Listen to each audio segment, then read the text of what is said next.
For the last 2 years, we've started the seeds for our vegetable and flower gardens in seed rolls, or seed snails. We found that this method germinates seeds quickly that grow vigorous, healthy root systems in a compact space. The seeds are started in potting soil instead of a soilless mix, so there's no need to transplant tiny seedlings multiple times, a process that takes a lot of time, makes a big mess, and requires ample space to house flat trays of seedlings.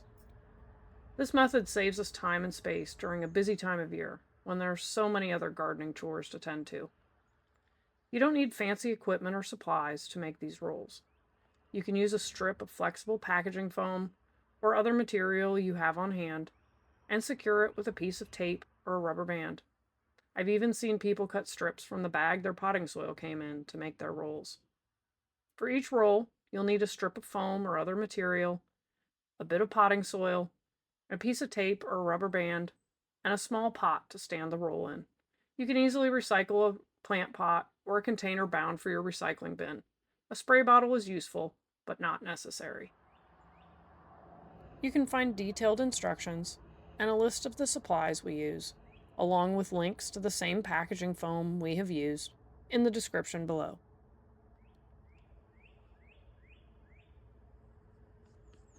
I like to use a strip of packaging foam about 6 inches high and 14 to 16 inches wide.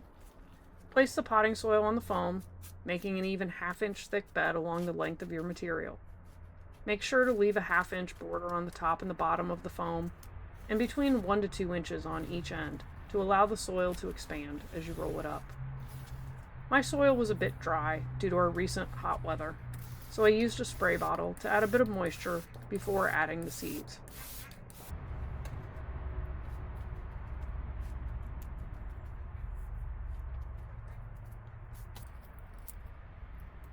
Add the seeds along the top of the soil, placing them about half an inch below the top edge. Add the seeds along the top of the soil. You can sprinkle the seeds quite placing them about half an inch below the top edge. While some gardeners roll the soil first and then add the seeds, I find it easier to place the seeds and then roll it together.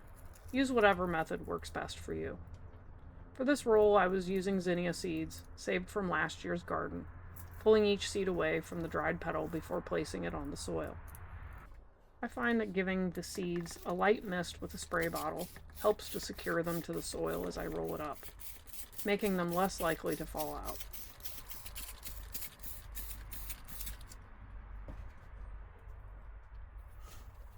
Fold one end of the foam over the soil and begin to roll. You don't need to place much pressure on the roll or compress it. You just need to contain the seeds as you roll it together. Some of the soil usually escapes from the top and the bottom of the roll as I turn it.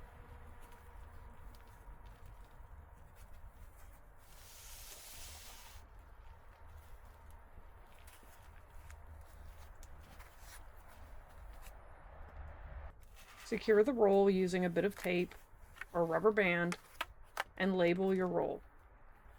You could place a collection of seed rolls in a tray, but we have found that it's useful to place each roll in a small pot or a recycled plastic container with a shallow layer of potting soil in the bottom to help contain moisture.